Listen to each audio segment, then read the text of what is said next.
আয়তনে বাংলাদেশের সবচেয়ে বড় জেলা রাঙামাটি। তবে এখানকার প্রাকৃতিক রূপ বৈচিত্র্যে এই জেলা খ্যাতি পেয়েছে রূপের রানী হিসেবে। একদিকে যেমন দক্ষিণ এশিয়ার সর্ববৃহৎ কাপ্তাই লেকের সৌন্দর্য, অন্যদিকে রয়েছে ছোট বড় বেশ কয়েকটি ঝর্ণা, সাথে যোগ হয়েছে সারি সারি পাহাড়। সবকিছু মিলিয়ে রাঙামাটিকে ভ্রমণের জন্য একটি আদর্শ জায়গা বলাই যায়। হাতে একদিনের সময় নিয়ে আজ আমরা ঘুরে দেখব রাঙামাটির বেশ কয়েকটি স্পট, পাশাপাশি টুকটাক কিছু গাইডলাইন। সবকিছু মিলিয়েই হতে চলছে আমাদের আজকের ভিডিও।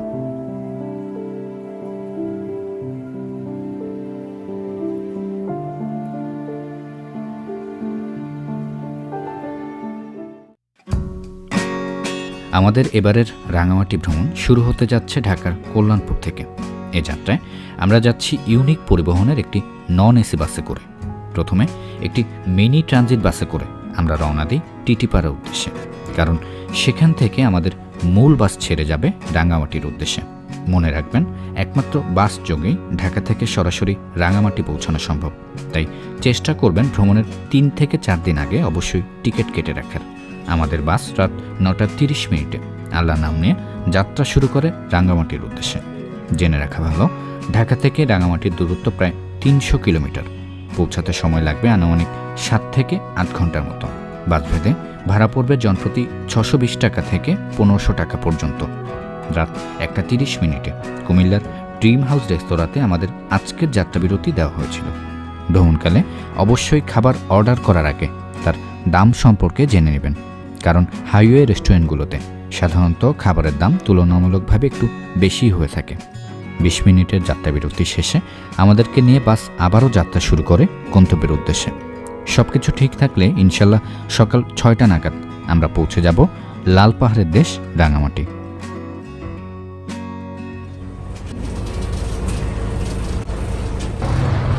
আসসালামু আলাইকুম, শুভ সকাল।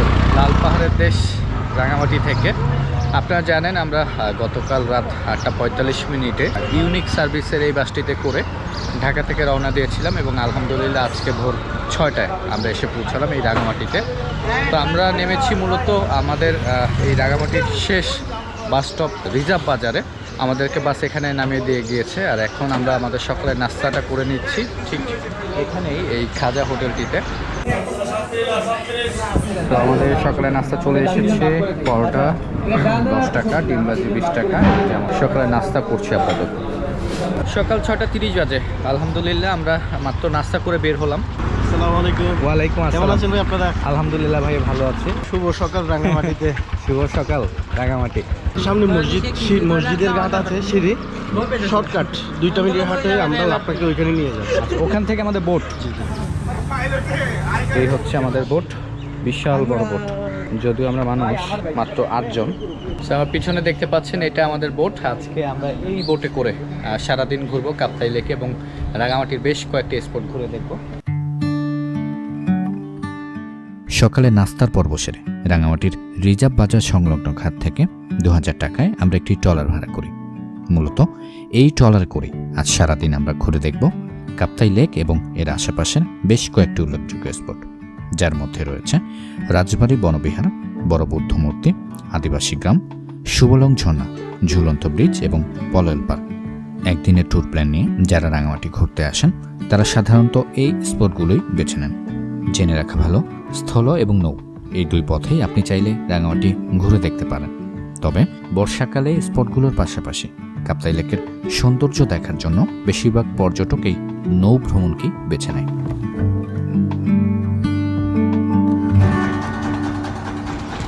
সকাল 7:33 বাজে, আর আলহামদুলিল্লাহ আমরা আসলাম আমাদের আজকের রাঙামাটি ভ্রমণের প্রথম স্পট রাজবাড়ী বনবিহার মৎস্য অভয়াশ্রম।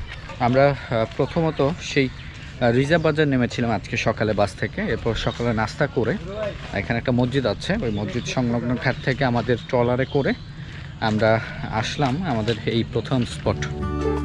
বাংলাদেশের বৌদ্ধ সম্প্রদায়ের বৃহত্তম বিহার এই রাজবন বিহার।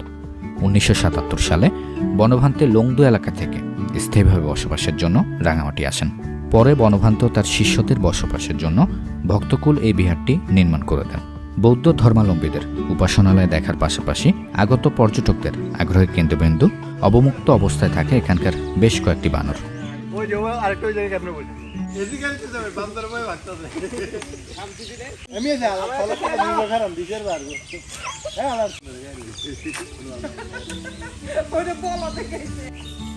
বনবিহার ঘোরা শেষ করে আমরা আবারও উঠে পড়ি আমাদের রিজার্ভ করা ট্রলারে। বিহারের ঠিক অপর প্রান্তে চাকমা রাজার বাড়ির অবস্থান।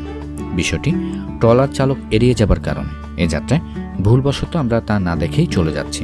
তবে আপনারা আসলে অবশ্যই মনে করে এই জায়গাটিও ঘুরে যাবেন। এছাড়া কাপ্তাই লেক ভ্রমণকালে আশেপাশের পাহাড়গুলোতে দেখা মিলবে বেশ কয়েকটি খাবার রেস্টুরেন্টের। চাইলে এসব জায়গা থেকে দুপুরে খাবার অর্ডার করে যেতে পারেন। দুপাশে ছোট বড় অসংখ্য পাহাড়, এরই মাঝে বয়ে চলা কাপ্তাই লেক। সবকিছু দেখতে দেখতে আমরা চলে আসি আমাদের পরবর্তী গন্তব্যে। সকাল 8:54 বাজে আর আমরা চলে আসলাম আমাদের রাঙামাটি ভ্রমণের দ্বিতীয় এবং তৃতীয় স্পট। এটা হচ্ছে আদিবাসীদের মার্কেট আর এটা হচ্ছে বৌদ্ধবিহার। এখন আমরা এই রুটটা ধরে যাব, জাস্ট বৌদ্ধবিহারটা ঘুরবো। আর ওই যে ওখানে একটা মূর্তি আছে, জাস্ট এখান থেকে ঘুরে আবার এখানে এসে আদিবাসীদের দোকান। সো এটা হচ্ছে বৌদ্ধ ধর্মাবলম্বীদের একটা উপাসনালয়। আর আমরা যাচ্ছি আর ওর সামনের দিকে। আর ওই যে দূরে দেখা যাচ্ছে আর একটা প্রতিমা বা মূর্তি।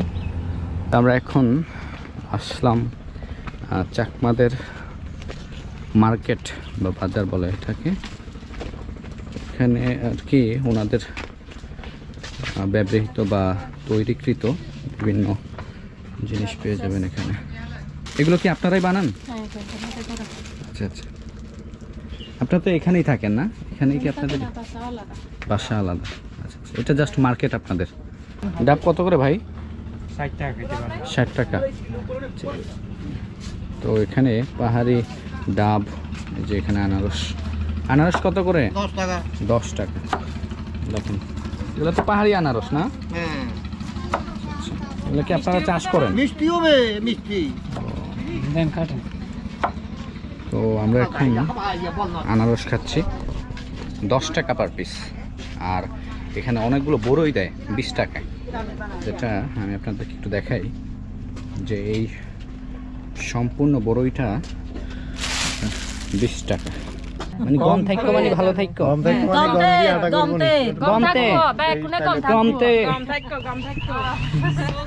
তো আমরা এখন আদিবাসী মার্কেট থেকে চলে যাচ্ছি আবার আমাদের বোটে। আমরা এই পর্যন্ত মোট 3টে স্পট দেখলাম।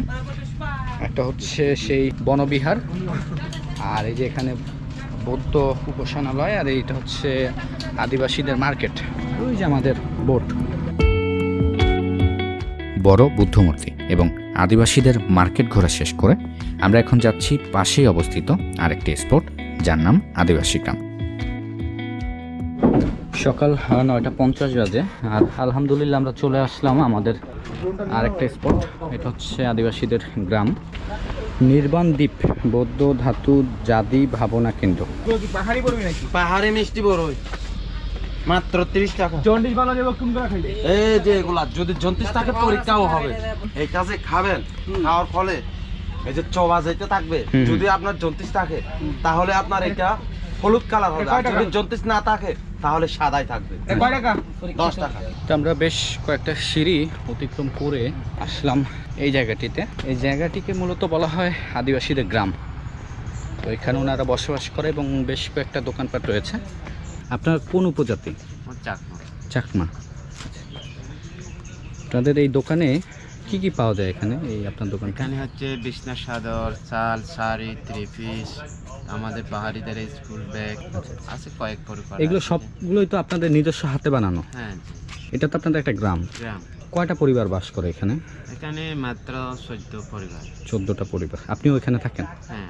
এই যে দেখতে পাচ্ছেন এইটা ওনাদের দোকান, আর ওদিকে ওনাদের ঘর বাড়ি। আমাদের বোটটা রাখা হচ্ছে ওইখানে। আমরা এখন আদিবাসী গ্রাম ঘুরে চলে যাচ্ছি আবার আমাদের বোটে। এখন এখান থেকে সম্ভবত যাবো শুভলং ঝর্ণা, আর যাওয়ার পথে আমাদের দুপুরে খাবারটা অর্ডার দিয়ে যাব। আর এই যে আমাদের বোট এখানে রাখা আছে, তো চলুন যাওয়া যাক। সকাল 10:31 বাজে আর আমরা আসলাম ঝুমঘর রেস্টুরেন্টে। মূলত আমরা দুপুরে যেই খাবারটা খাবো সেটা ওনাদের আগে থেকে অর্ডার করে রাখতে হবে। তো এখানে ঝুমঘর রেস্টুরেন্ট আছে এবং আরও বেশ কয়েকটা রেস্টুরেন্ট আছে যেগুলো আপনারা এই কাপ্তাই লেক ভ্রমণে দেখা মিলবে। এখানে এই যে ওনাদের খাবার চারটা দেওয়া আছে, সাদা ভাত, ব্যাম্বু চিকেন, আর হচ্ছে আপনার চাপিলা মাছ ভর্তা, তবে কাসকি মাছ ফ্রাই, অথবা হচ্ছে আপনার কলা মোচা, দুইটা অপশন আছে যে কোনো একটু চয়েস করতে পারবেন। এবং হচ্ছে আপনার সালাদ তবে পাইরি সালাদ আর মিক্স সবজি হবে এবং ঝুমঘর ডাল থাকবে। ঠিক আছে, ঠিক আছে। তো আমরা আমাদের এই ঝুমঘর রেস্টুরেন্ট থেকে আমাদের দুপুরে খাবারের অর্ডার দিয়ে গেলাম। এটা মিনিমাম ওনাদেরকে আধা ঘন্টা আগে জানাতে হবে। ঝুমঘর রেস্টুরেন্ট থেকে দুপুরের খাবার অর্ডার করে বোট নিয়ে আমরা এখন রওনা দিচ্ছি সুবলং ঝর্ণা দেখার উদ্দেশ্যে। রাঙামাটির অন্যান্য স্পটগুলো স্থলপথে ঘুরে দেখা সম্ভব হলেও সুবলং ঝর্ণা আসার জন্য একমাত্র এই নৌপথ ভরসা। শহর থেকে এসব ইঞ্জিন চালিত ট্রলারে করে আসতে সময় লাগবে আনুমানিক 1.5 থেকে 2 ঘন্টার মতো। বর্ষা মৌসুমে সুবলং ঝর্ণার জলধারা প্রায় 140 ফুট উঁচু থেকে নিচে আছড়ে পড়া শীতল পানিতে পর্যটকদের গা ভেজায়। সকাল 11:08 বাজে আর ফাইনালি আমরা চলে আসলাম সেই সুবলং ঝর্ণা। টিকিট লাগে কত করে? 20 টাকা করে। 20 টাকা। ঝর্ণা কই আপনাদের? ঝর্ণা হালকা। তো আমার সামনে যে ঝর্ণাটা দেখতে পাচ্ছেন এটাই সেই সুবলং ঝর্ণা। এখন যেহেতু চৈত্র মাস, তো ঝর্ণায় পানি থাকবে না, এটাই স্বাভাবিক। ইনশাল্লাহ রোজার ঈদের পরে পানি আসা শুরু হবে এই ঝর্ণাগুলোতে এবং পর্যটকদেরও খুব একটা চাপ সৃষ্টি হবে এই জায়গায়। আসলে বর্ষাকালে এটা আসল সৌন্দর্যটা আপনি বুঝতে পারবেন। তো বর্ষাকালে যদি আমাদের সাথে আসতে চান সেক্ষেত্রে আমাদের Facebook group backbencher travellers of Bangladesh, এই গ্রুপটাতে জয়েন হয়ে যেতে পারেন। ইনশাল্লাহ রোজার ঈদের পরে আমাদের রাঙামাটি রেগুলার ট্রিপ থাকবে। তো আমরা এই ঝর্ণা দেখা শেষ করে এখন এই উপরে সিঁড়ি দিয়ে উঠলাম জাস্ট এরিয়াটা দেখানোর জন্য। এটার নাম কি? শিলার ডাক। শিলার ডাকা জায়গার নাম সুবলং ঝর্ণা পর্যটন কেন্দ্র। ও আচ্ছা, এটা উদ্বোধন করা হয়েছিল না 20 ফেব্রুয়ারি 2005 সালে। তো আমরা সুবলং ঝর্ণা ঘোরা শেষ করলাম, জাস্ট দেখে গেলাম। এখন আমরা চলে যাব আমাদের দুপুরে সেই খাবার হোটেলের বা রেস্টুরেন্টটিতে।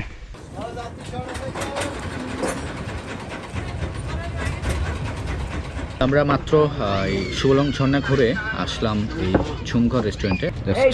রেস্টুরেন্ট থেকে এরকম একটা ওয়েদার। আর আজকে আমার দুপুরে লাঞ্চে এখানে সালাদ দিয়েছে, ভেজিটেবল, ওখানে ওটা কাচকি মাছের ফ্রাই সম্ভবত, আর এটা কলার একটা ভর্তা, ডাল আছে, আর ব্যাম্বো চিকেন আসছে। আমাদের স্পেশাল যে মেনুটা সেটা হচ্ছে ব্যাম্বো চিকেন, যেটা আমরা সাজিগুলো প্রতিনিয়ত খাই। তো সেটা আজকে আমরা ট্রাই করবো রাঙামাটি এই ঝুমঘর রেস্টুরেন্টে। ব্যাম্বু চিকেনের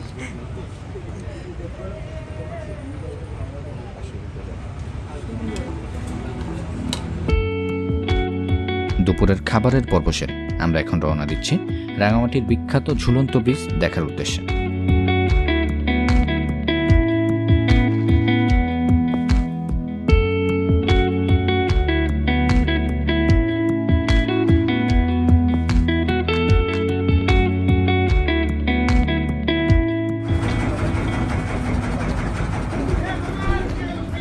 দুপুর 2:01 বাজে আর আলহামদুলিল্লাহ আমরা চলে আসলাম অবশেষে সেই রাঙামাটি বিখ্যাত ঝুলন্ত ব্রিজ।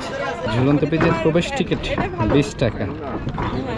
আর এই যে আমরা সবাই, তো বর্ষাকালে এই ঝুলন্ত ব্রিজ হয়ে যায় ডুবন্ত ব্রিজ, মানে এখানে পানি উঠে যায়, এত পরিমাণ পানি চলে আসে এখানে। তো এখন আমরা ঝুলন্ত ব্রিজটা হেঁটেই পাড়ি দিচ্ছি। আমরা ঝুলন্ত ব্রিজ থেকে এই সিঁড়িটা ধরে এখন উপরে যাচ্ছি। আর আশেপাশের জাস্ট পরিবেশ হচ্ছে এটা। পাহাড়ি আনারস, কলা, ফলমূল, এটা বাজার বসেছে। কোনটা কত? 5 টাকা করে আনারস। দেখেন 5 টাকার আনারস। এগুলো হয় কই? পাহাড়ে? পাহাড়ে। আর এগুলো 10 টাকা। দেখেন কত বড় বড় আনারস, শুধুমাত্র 10 টাকা। আমরা এখন আরেকটু উঁচুতে উঠলাম। বাচ্চাদের জন্য প্লে জোন রয়েছে, আর ওখানে কিছু দোকান রয়েছে। আর আমাদের বোটটা কিন্তু ঠিক ওই পাশে রাখা আছে, আর ওই যে ঝুলন্ত ব্রিজটা দেখা যাচ্ছে। রাঙামাটির ঝুলন্ত ব্রিজ ঘোরা শেষে আমরা এখন আবারও চলে যাচ্ছি আমাদের বোটে। আর এখন আমাদের বাকি শুধুমাত্র একটা স্পট, সেটা হচ্ছে রাঙামাটির সে বিখ্যাত পলয়েল পার্ক। আর এই যে আমরা সবাই আছি, তো আমরা এখন আবারও উঠে যাচ্ছি আমাদের বোটে, গন্তব্য সেই পলয়েল পার্ক।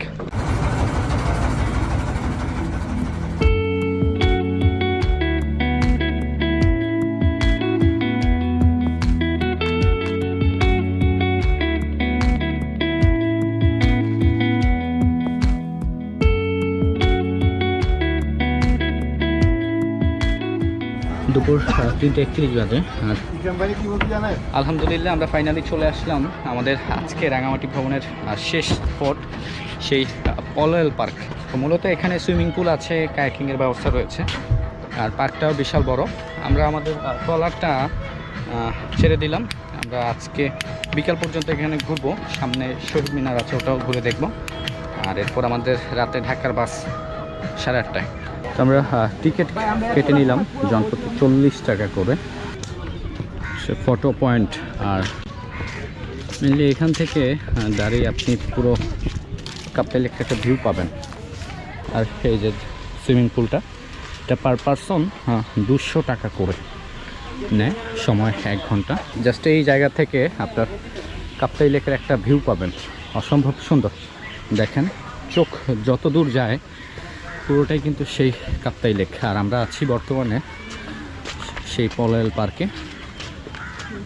এখানেও একটা ঝুলন্ত সেতু রয়েছে।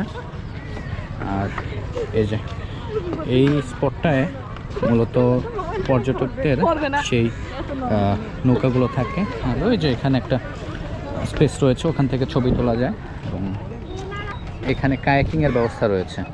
তো আমরা এখন যাচ্ছি এই পলয়েল পার্কের সবচেয়ে আকর্ষণীয় যে জায়গাটা, সেটা হচ্ছে সেই লাভ পয়েন্ট। লাভ পয়েন্ট পার্বত্য চট্টগ্রামের রাঙামাটিতে অবস্থিত একটি ভালোবাসার স্মারক বিশেষ। এটি মূলত এক আমেরিকান দম্পতির ভালোবাসার স্মরণে নির্মিত হয়েছে, যারা 2014 সালের 19শে মার্চ রাঙামাটিতে বেড়াতে এসে কাপ্তাই লেকের ইঞ্জিন চালিত বোট উল্টে পানিতে ডুবে মারা যায়। 3 দিন পরে তাদের নিথর দেহ উদ্ধারের পর একে অপরকে জড়িয়ে থাকা অবস্থায় পাওয়া যায়। আমাদের একদিনের রাঙামাটি ভ্রমণের শেষ স্পট পলয়েল পার্ক ঘোরা শেষ করে 80 টাকা রিজার্ভ করা সিএনজিতে আমরা চলে আসি রিজার্ভ বাজার নামক এলাকায়। আপনারা যদি রাঙামাটি 2 থেকে 3 দিনে প্ল্যান নিয়ে আসেন, তাহলে এখানে বেশ কয়েকটি হোটেল পেয়ে যাবেন থাকার জন্য। আর যদি আমাদের মতো চলে আসতে চান, সেক্ষেত্রে এখানেই সকল পরিবহনের টিকিট কাউন্টার পেয়ে যাবেন। তবে চেষ্টা করবেন সকালে এসেই টিকিট কেটে রাখার। আজকের রাঙামাটি ভ্রমণ পর্ব ছিল এতটুকুই। ট্যুর সম্পর্কিত কিছু জানা থাকলে অবশ্যই কমেন্ট করবেন। ভালো থাকবেন সবাই, আল্লাহ হাফেজ।